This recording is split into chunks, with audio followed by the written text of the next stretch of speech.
record. We forgot to start recording. Now we're recording. We just started talking about chapter 1. Go on.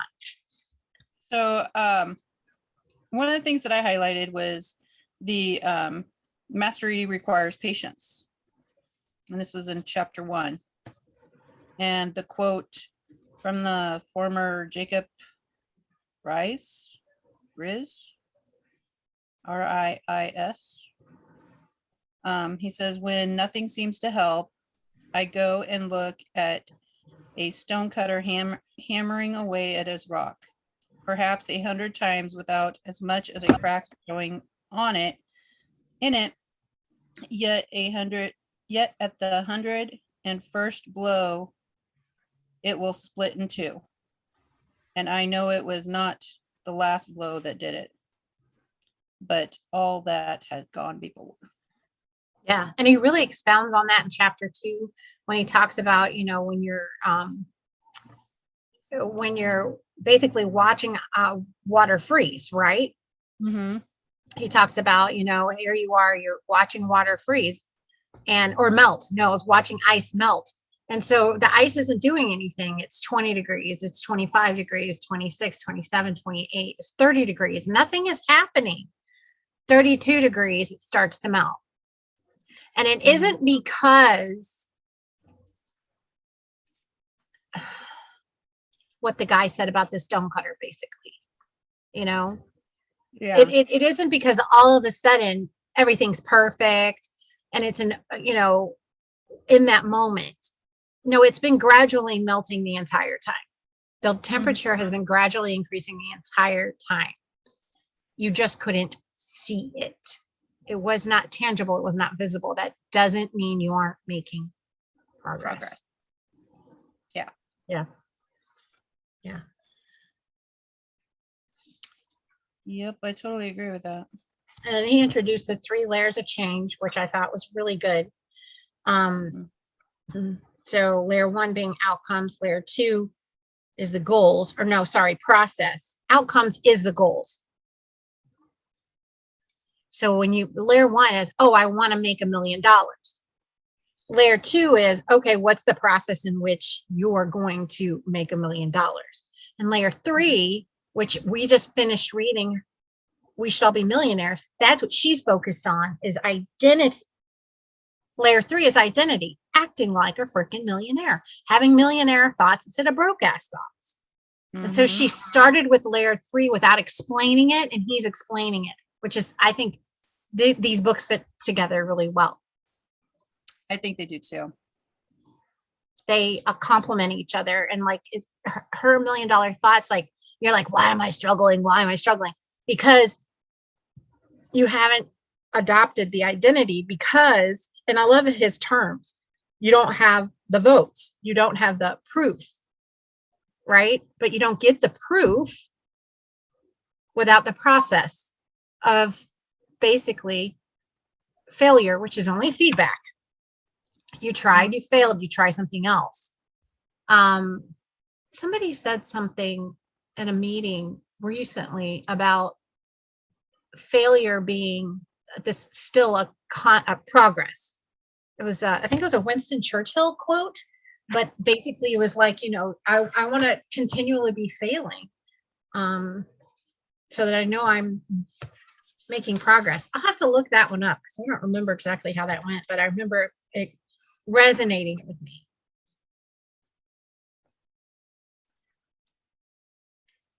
And I didn't have anything in chapter. Well, I did have. I practically wrote chapter 2 over into my notebook. That's funny. But you didn't get any notes? I did highlight on page 39 the couple of questions. What do you want to stand for? What are your principles and values? And who do you wish to become? Hi, Laura. Hi. We're recording, as you know. And we're talking about chapter 2. Okay. I didn't read the book. Please don't kill me. I have to get in there and read it. I'm listening to it. I have the Audible book. So sorry, Karen, where were we? Um, just that 3 questions that stood out for me is, what do you want to stand for? What are your principles and values? And who do you wish to become? It's all about identity. Those three, that's the third layer. The first layer Mhm. being, we were just talking about outcomes. The second layer is process. And the third layer is identity. Yeah. First, you have to decide who you want to be. And then, Identity is about what you believe. And I thought this was important too, that he did state all the levels of change are valuable. Not one is more important or valuable than the other. The difference, and often the challenge or problem, is the direction of the change. mhm. And the difference is taking on the identity shift in the way you see yourself. And again, going back to we should all be millionaires, she was seeing herself as a millionaire. She wasn't, and he says this in the book. He says the difference is the person who says,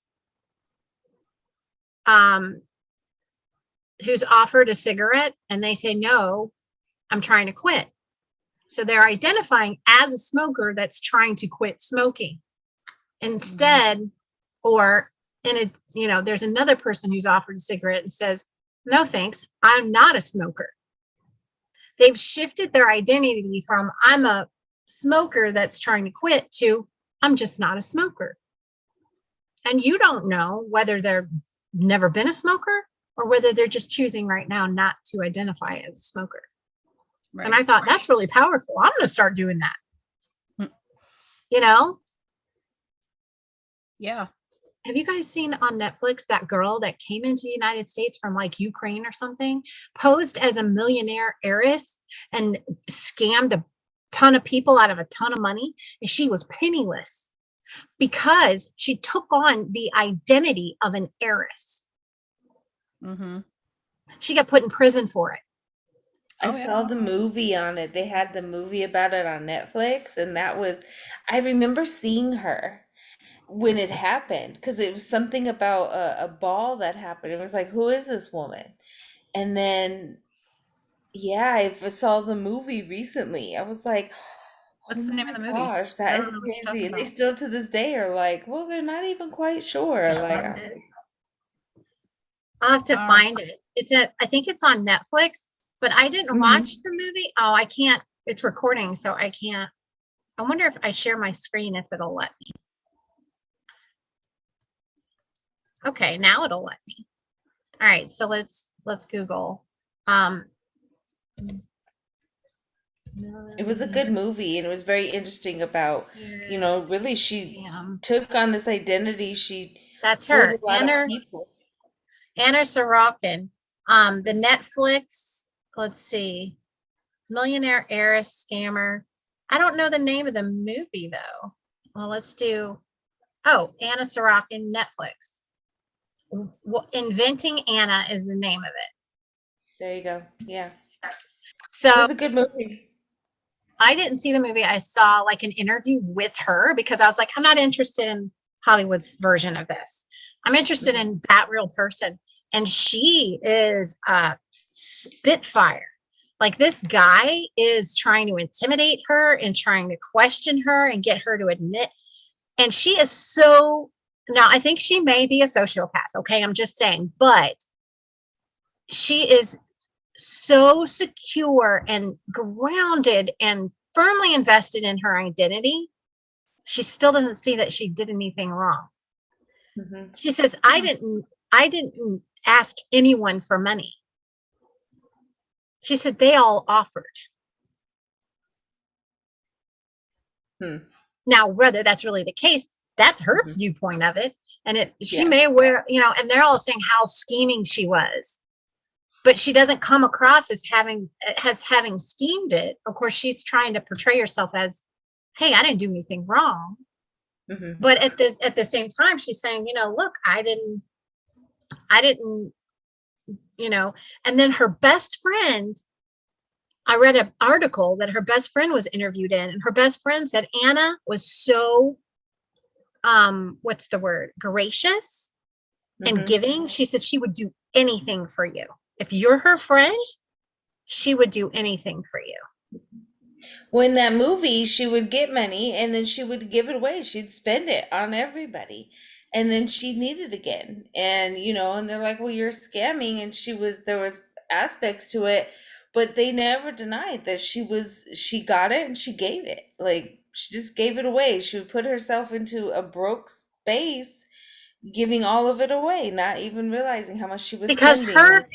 her identity, her belief system is I'm a millionaire. Why do I care how much I spent? She was Mhm. so entrenched in that. And that's where we need to be, people, when it comes to our business and being CEOs of our business. We need to be, and I struggle with that because I lay in bed in the morning and I don't want to get out of bed, not because I don't want to do my work, but because my body is not cooperative. And I think to myself, do CEOs struggle to get out of bed? You know, Every day. no, they don't physically because they probably got all kinds of people hired to help them. So we'll get there. We'll get there. Mm. We'll get there. But that's that identity. Like, ooh, you get that identity. You're like you, a millionaire. You're a millionaire.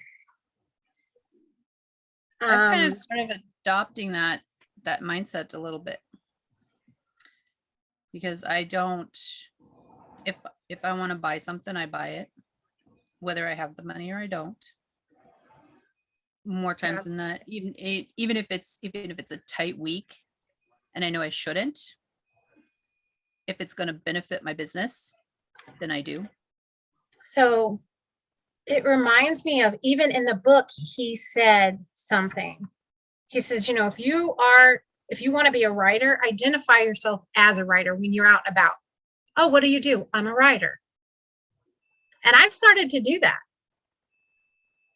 I've started to say, oh, I'm writing a book. What do you do?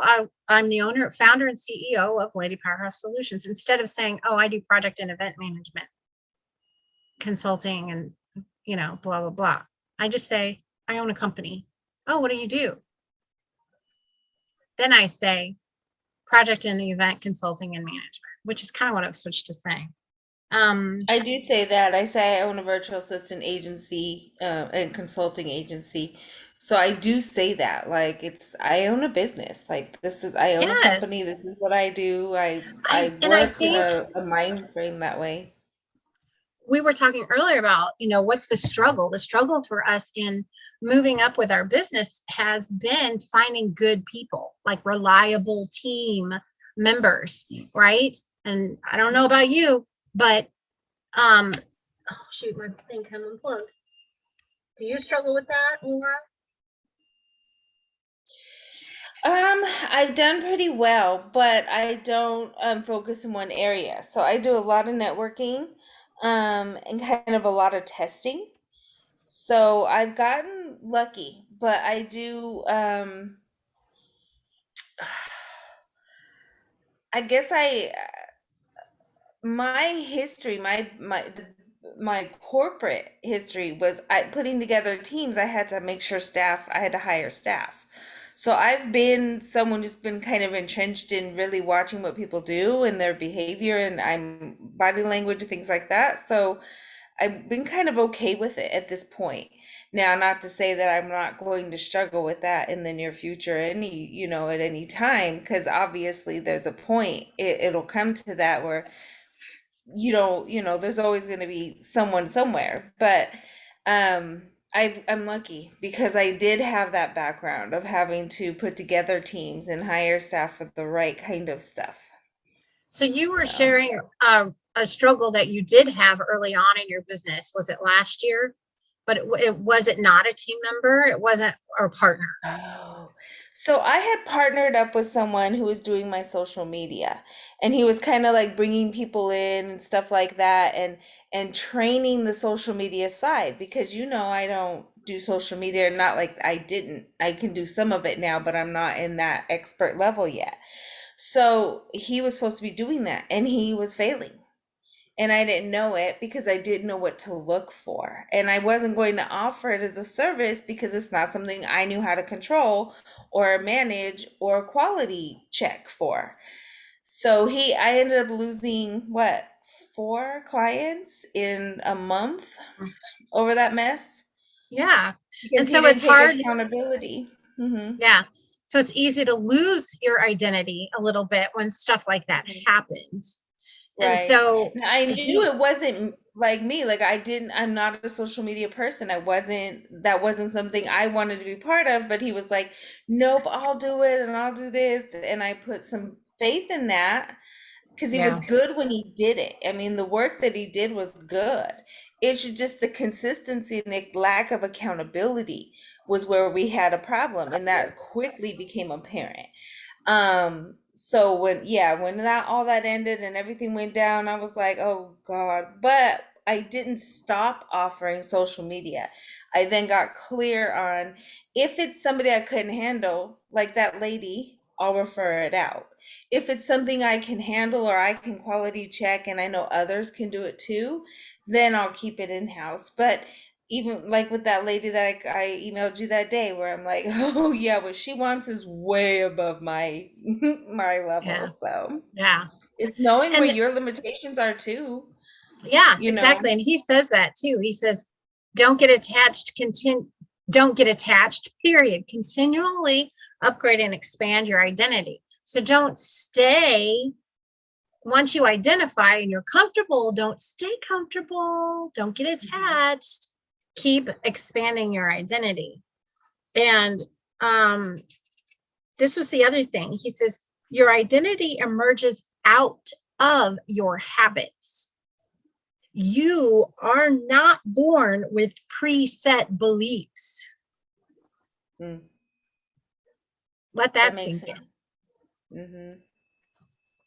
It That doesn't makes matter what family you were born into, how sense. poor or rich you were when you were born.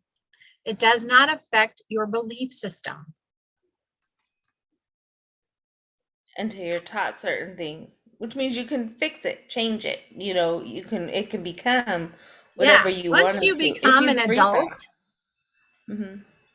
and you realize that belief is wrong or bad or not beneficial to you, you change your beliefs. Mm-hmm. You don't stay there. Um, Yeah.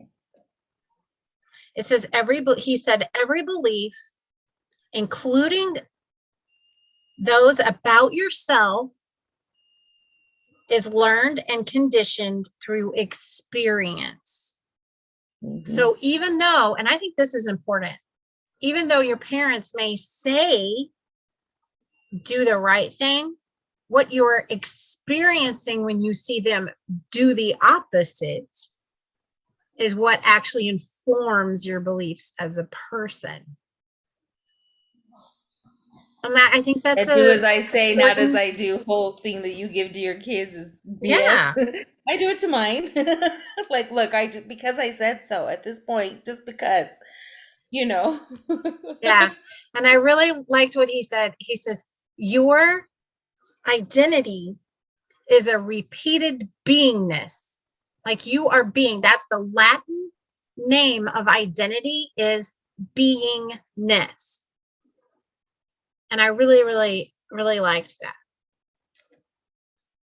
I like that too. And then he said, whatever your identity is right now, you only believe it because you have proof. And I was like, these are all aha moments to me, you guys. I'm like, I believe that about myself because I have proof of that. And it really helped, like when I was in that narcissistic relationship and that person was saying and treating me a certain way, it informed my beliefs. Those experiences informed my beliefs. And I began to believe that person and the way they treated me and the experiences I was having in that relationship was my identity. And getting out of that environment and going into a different environment where I'm supported and loved and truly cared for has reshaped my beliefs in a very short amount of time. And it's helped me restore my beliefs former to So it's not even just about, this isn't just about business. This is about life, right? This is about, our beliefs, period. Not just about business or money or success. It's about happiness. What do you believe about happiness? No, it's a real question. What do you believe about happiness? You create it. You can't rely on anybody else to make it for you. Like, Good. I'm in a great relationship or whatever, but if there's something going on, that doesn't make me unhappy. It makes me supportive, but that my happiness doesn't rely on somebody else. So That's they're not good. driven crazy trying to make someone happy that, if I'm not happy with myself, it's that whole thing. If you don't love yourself, nobody else can love you. There's a very big reality in that. And it's always just been a saying, and people go, oh, yeah, yeah, yeah. But that's very true. Like, if you're relying on somebody else to make you happy, that shit doesn't work. Oh, we're recording. Sorry. Yeah, we are fucking recording. Okay. This is not the clean version. Just saying. I was like, oops. It's not the clean version because Lady Powerhouse does not do what's that word? We were just talking about this being censored. I don't censor people. What about Okay. you, Karen? What's your beliefs? What's something you believe about happiness or being happy? I'm with Laura. You have to make yourself happy. You can't rely on somebody else because it may not ever happen. I mean, you could be in a great relationship and that person is making you happy in that moment. And if something happens and they're not making you happy anymore, what are you going to do? Stay unhappy or make yourself happy again? Mm-hmm. Yeah. You have the choice. It's your decision on whether you want to be happy or not. I've Yeah. always believed that I make my own happiness. If I want to work 20 hours a day, then that's my happiness. Because this is what I Yeah. do right now. This is my happiness. This she shed is my happiness. I made this happen. My husband didn't make it happen. He supported me, but he didn't make it happen. So by making that happen, that's proof, right, of your identity, that you can make those things happen, Mhm. right? That gives you a lot of confidence. Like, I make shit happen. That's Mhm. and here's proof, right? Yep. And I think as women especially, but and I can only speak for myself, but growing up, to be happy, you need to be married. You needed to have a Yeah, I seen relationship. something about this. I seen something about this last week or over the weekend. How women, where did I see it? What was it on? But how women are, it's on this thingy on Facebook that I'm on. Every Sunday she has like this little worship deal and it's only for women. Is it the But practice? yeah. Yeah.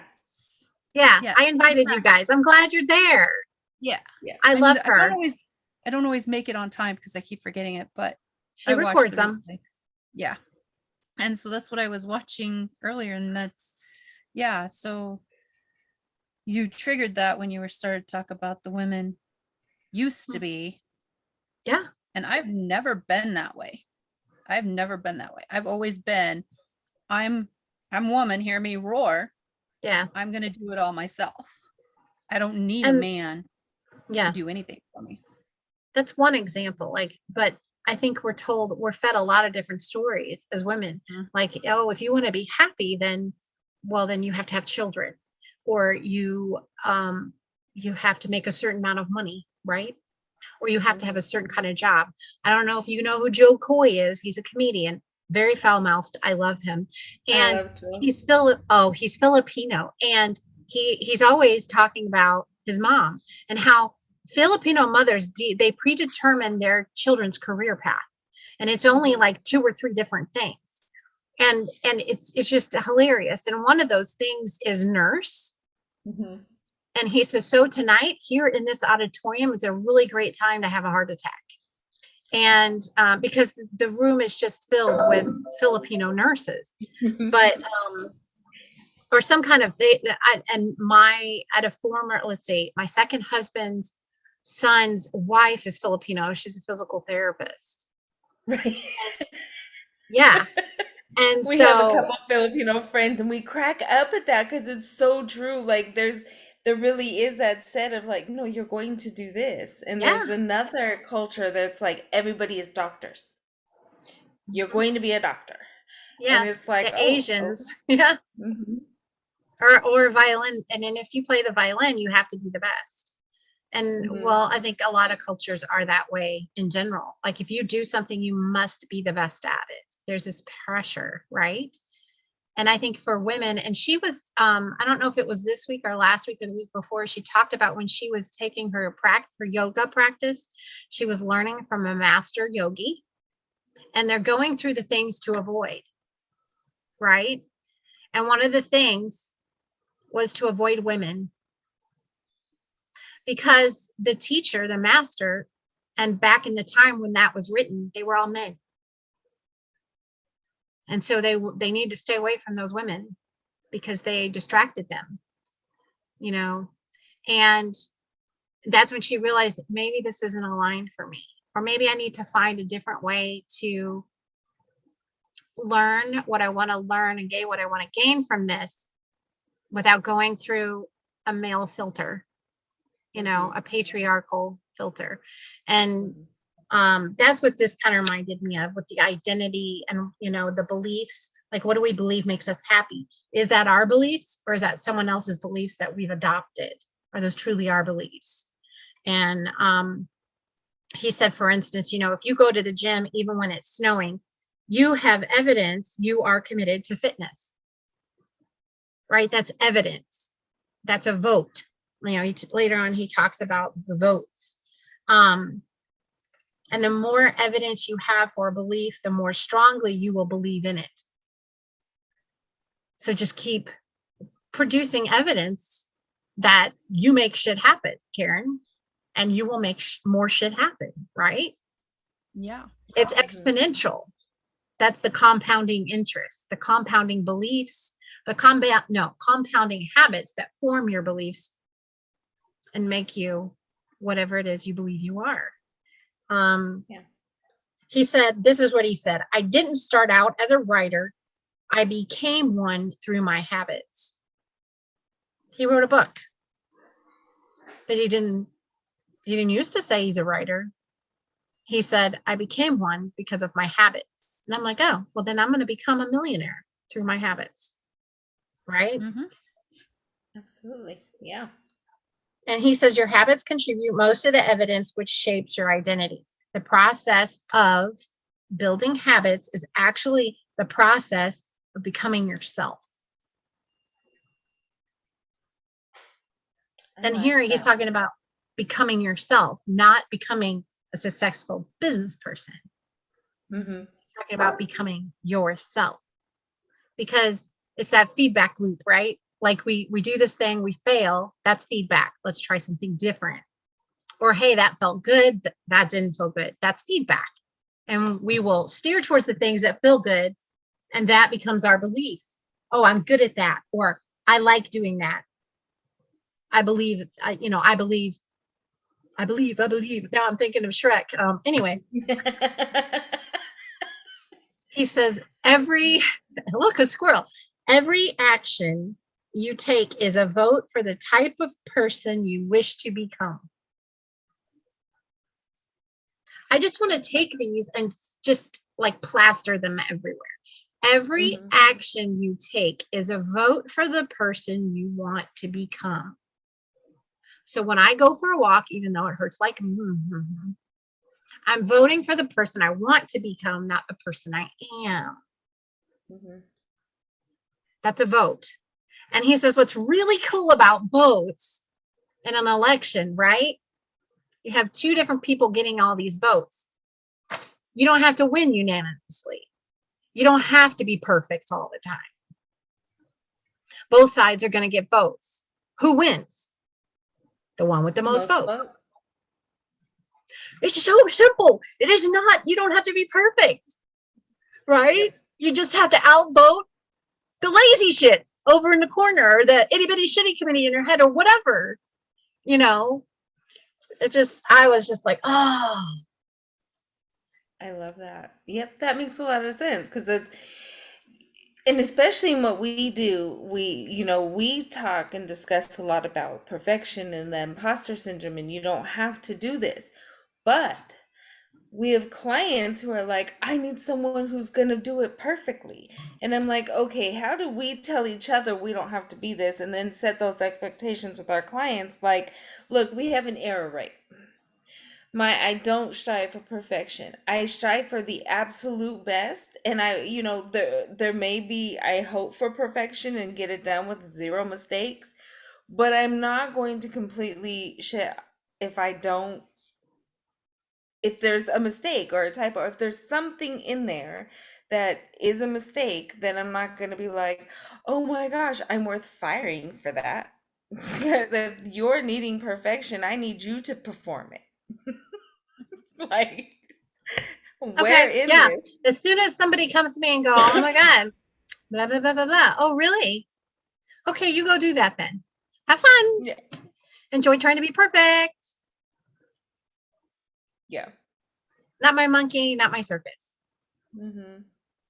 Who's No. that? There's a marketer that teaches you to make a mistake in your stuff because it actually causes people, when people see the mistake, they'll say like, oh, look, there's a mistake, but it causes them to stay where they are, like on your stuff and look, because there was a mistake, and then they get past the mistake and continue reading or seeing what you're offering. But he Interesting. actually encourages there to be a couple of mistakes in your writing and stuff, because when people see that, they spend more time. Interesting. Yeah, I'd love to know who that is. I have to And hear remember. the psychology behind that. He says meaningful change does not require radical change. You know, we always go on the crash diets, right? Or we think we have to change all our systems at one time, whatever we're working on, whether it's in our home or in our business. Meaningful change does not require radical change. Small habits can make a meaningful difference by providing evidence of a new identity. I think it's confidence building, right? When you do something, when I wake up and I walk and I actually do it, and then I think, okay, I did it yesterday, I can do it today. Yeah. Or that's in my personal life. In my professional life, when I think to myself, okay, I really need somebody to do this. And I'm searching and I can't find anyone to do this thing. And I think to myself, well, hell, I spent a weekend learning Kajabi. Maybe that's what I just need to do. I just need to hunker down and learn this and do it myself instead of looking for someone else to do it. You know, Mm-hmm. the jury's still out on that one because I don't know if that's the best use of my time, you know, Mm-hmm. when really I should just be able to go out and find an expert and hire them for real. Yeah. If a change is meaningful, it actually is big.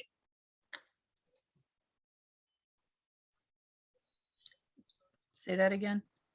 If a change is meaningful, it actually is big.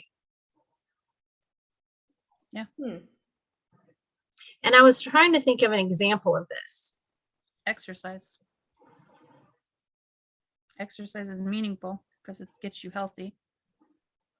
And for me, personally, that's big because of the stuff that's going on with me personally. For me to be able to still exercise, granted, I get out of breath within the first 5 minutes, but I do it.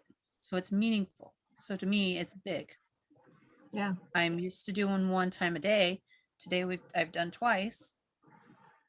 That's meaningful to me.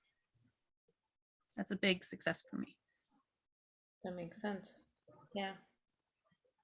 Yep. And we're going to keep doing it. Just Mm-hmm.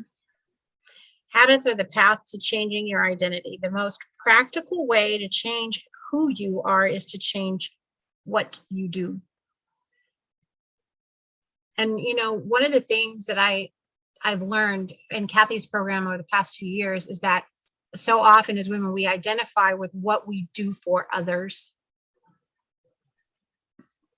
And so I struggled with this. I was like, wait a minute, that's in the face of what I believe, right? I believe I am not what I do.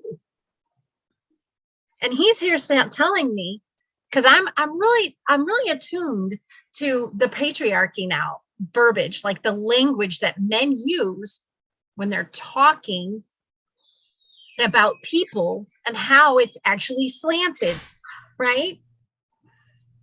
I found so much patriarchy in Anne of Green Gables. It was like, on the one hand, I loved it. And on the other hand, I'm like, why are you saying this about yourself?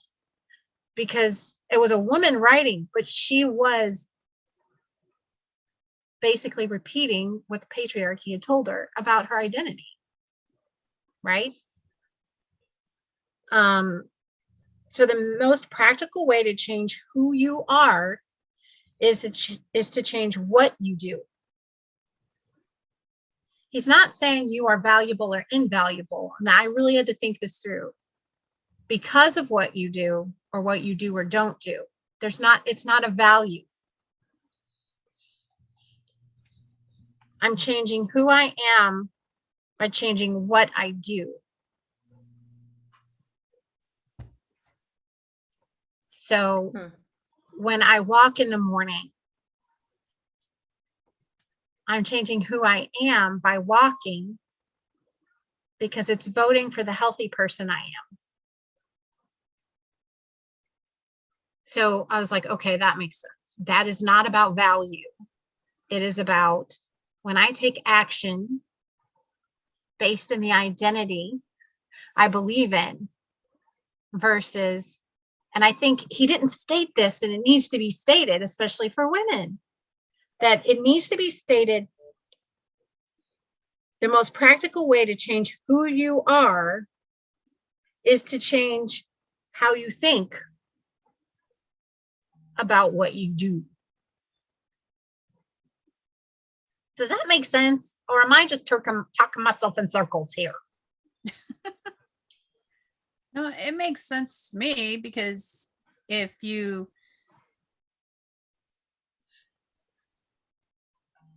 talk about, like, for me, if I just talk that I'm a bookkeeper, people are going to see me as a bookkeeper. If I say I'm a business owner of a bookkeeping business, they're going to look at me differently. They're not going to look at me like I'm down on the totem pole. They're going to see me as a business owner. And that's how I need to identify myself, as a business owner. That makes sense. Is that oh, that's it. That flipped the switch for me. Because what you do is you are the CEO. And that's how it changes who you are. Yeah. You're not a bookkeeper, you're a CEO. I'm a CEO, I'm a business owner, I'm the owner. I make the big To start, decisions. and what he's saying is now you have to start change what you do to reflect that identity. So instead of actually doing the books, you need to hire the people. Because that's what a CEO would do. Mm-hmm. Mm-hmm. Okay, and it's I've clicking. started doing that specifically in the agency. I said I'm an agency. I have VAs. They do the work. I do the marketing. I'm the networker and that kind of thing. So as the owner, and I really tried to enforce that in myself. So the clients that I'm doing work for, I'm starting to give away to the VAs and new people that are coming in, like this project that just hit, this other new client that just signed. I hurry up and found VAs for those people. Like, this is what they want, this is what they need, this is when the onboarding is, this is what we're going to do, and this is going to be your client. Like, you're working with this person, and I'll oversee it, but I'm not doing the work. And finally gotten to that point. So I brought in a new client in January, a new package, not a new client, same client, different package, bigger package. And I got the process set and now I've handed it off.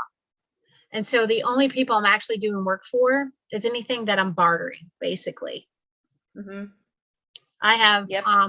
one client that I'm bartering with and another client that I'm subcontracting for.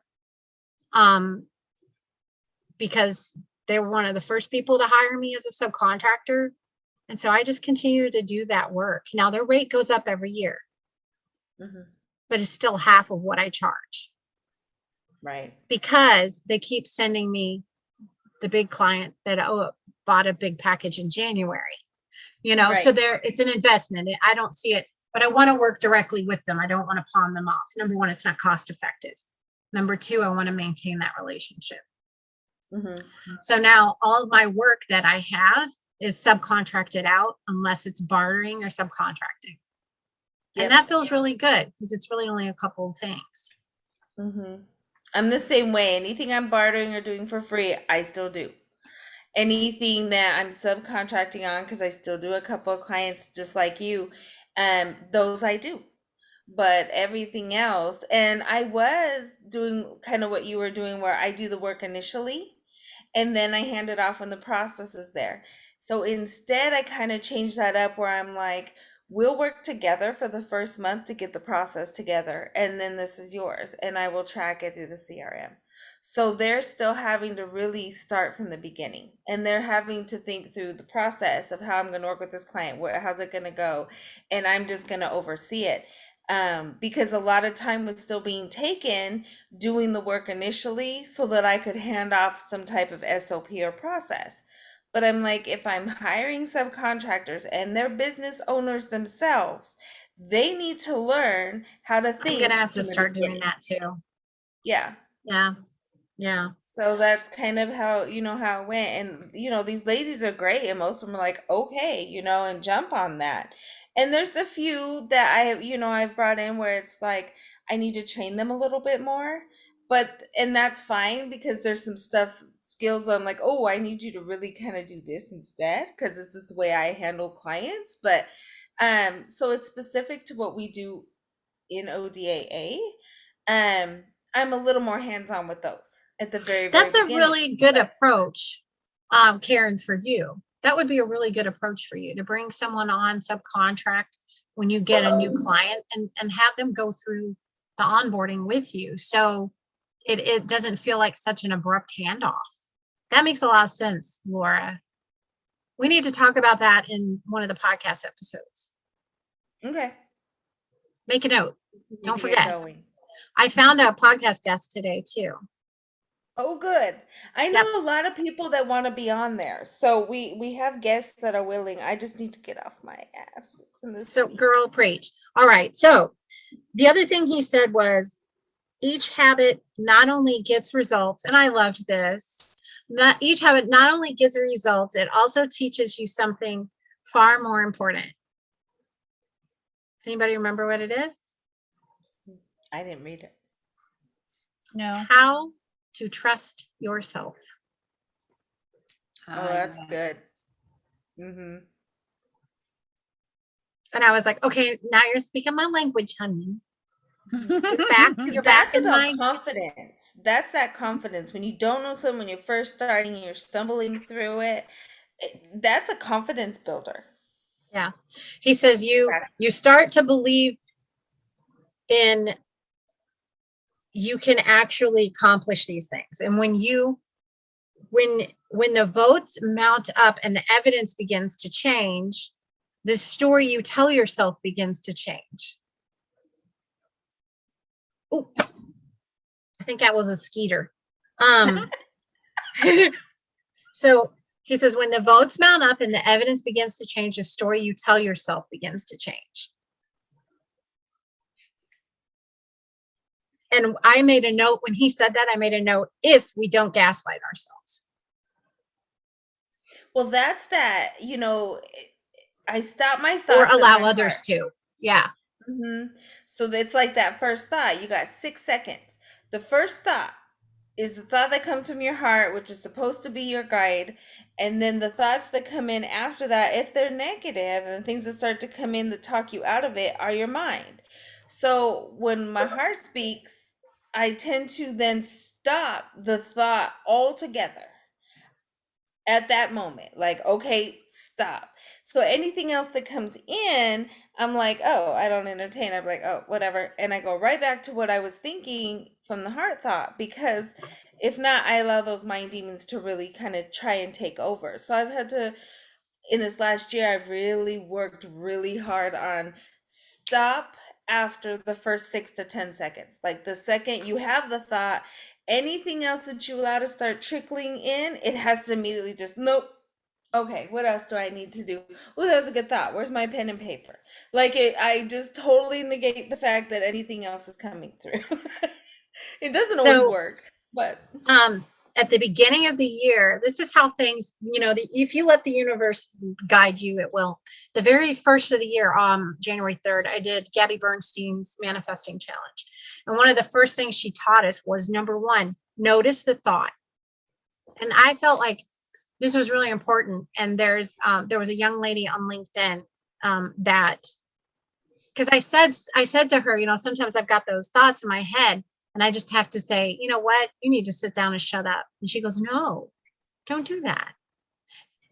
She says, you can't push it down. You need to recognize, because all that inside voice is trying to do is protect you. And so Gabby said, number one, notice the thought. Number two, forgive yourself for having the thought. Or I also say, okay, I forgive myself for having that thought because I understand it's just trying to protect me from getting hurt again or from failing again or whatever. Pain, basically. We're trying to protect you from pain. Okay. And then what is the best feeling thought, the best feeling thought I can find right now? Because we're always manifesting. We're always manifesting, whether consciously or unconsciously. And so when you have that bad thought, that negative thought, that's a stupid idea, you just say, stop. I'm going to forgive myself for that.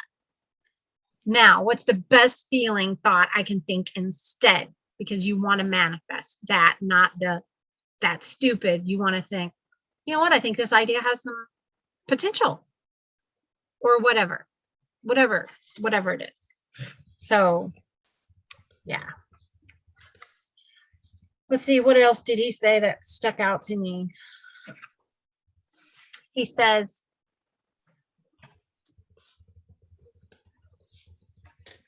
that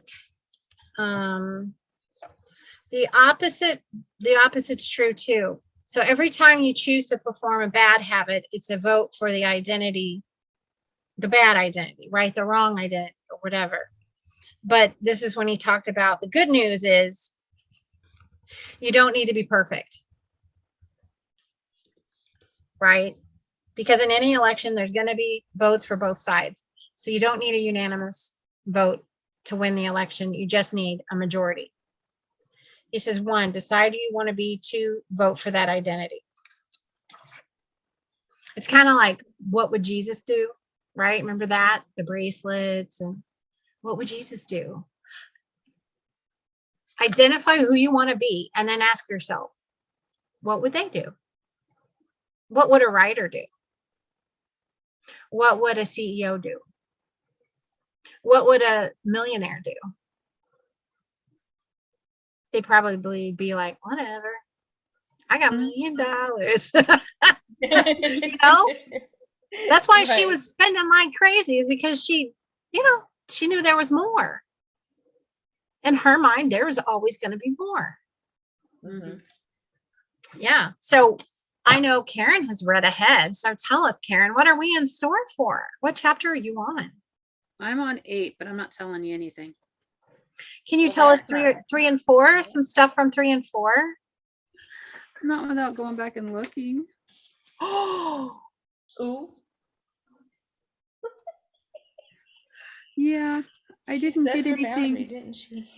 I didn't get anything. Well, I got the habit loop marked. Cue, craving, response, reward. I thought that was interesting. The 4 stages of habit are best described as the feedback loop. Mhm. They form in an endless cycle that are running every moment that you are alive. This habit loop is continually scanning the environment, predicting what will happen next, trying out different responses, and learning from the results. See, I'm not as efficient as Miss Angelique in writing notes. So, You know She's right. that you will retain more of what you, if you would have asked me this when we decided to read the book, because that's when I like binged on these chapters, I then would you have been would. able to tell you. Yeah. It's been a couple of weeks since I opened my book. I don't remember the statistics, but it's like 20, you remember 20% of what you hear, 30, 40% of what you read, 50 or That's why 60% of what you write, and the most of what you repeat. I have to read along with the book, because like I've told you before, my brain starts to Zone out. squirrel and go other places if I just listen Squirrel? to it. And if I read, then I start to get, if I just read, I get tired. Yeah. I get And sleepy, especially at night. anytime. I have that problem anytime I read. Yeah. Yeah. And I don't know what causes it, but so I figured out that I can listen to the book and follow along. However, if anybody tries to talk to me in the process, I completely lose my thought, I completely lose my place, I completely lose everything. That's why the book discussions help you remember the Mhm. book. That's why, if you really want to remember a book or you want to apply it to your life, that's why I'm like, okay, I'm doing book discussions, because I'm tired of reading stuff and then not retaining it or not remembering, like, did I even read that book? And it's so true. The ones that I've had book discussions around, I remember those books. But I'm not one to listen to a book or read a book and not like take notes. I don't know. I like to take notes. I like to pull quotes out of books. I think that is my upbringing. That's my upbringing, because my mom never, I'm not going to say forced, but never encouraged us to read books. She encouraged us to sit in front of the television. And We were so encouraged to read. I remember though when I was younger, before my car accident, everything I read, I remembered. I had more of a photographic memory. I did too when So I was I growing didn't up. have to learn. Like it just would always be there. And then I had that car accident. I hit my head on that windshield. And from that point on, I had to learn how to learn, and I had to remind myself that I no longer had that photographic memory. I, Now, I remember everything I learned before that accident, but after that accident, I struggle with memory. I had that same thing. Going through school, I had a photographic memory. I could remember anything that I read, anything that I did. I got West Nile, Oh, shit. and Same. everything's gone. Hmm. I struggle even remembering my children growing up and the things that they used to do. Now, see, I didn't remember a lot of my childhood. And I'm learning that it's probably due to childhood trauma, but I also don't remember specific things about even with my kids. And it's because, again, trauma. I was experiencing a lot of trauma with their father. And then since Greg bashed my head, I don't remember a lot of stuff around that COVID time period. And that's probably why. Hmm. Yeah. But I'm reclaiming it. I'm getting it back. Because you I'm can working on heal it. the synapse and stuff. But all right, I want to be respectful of everybody's time. It's 8:00, so I'm going to let everybody go. Laura, thanks for popping in. So we'll meet again in 2 weeks, 7 Eastern. We're going to do chapters 3 and 4. Same bad channel, same bad time. Absolutely. We'll talk. Bye. Bye.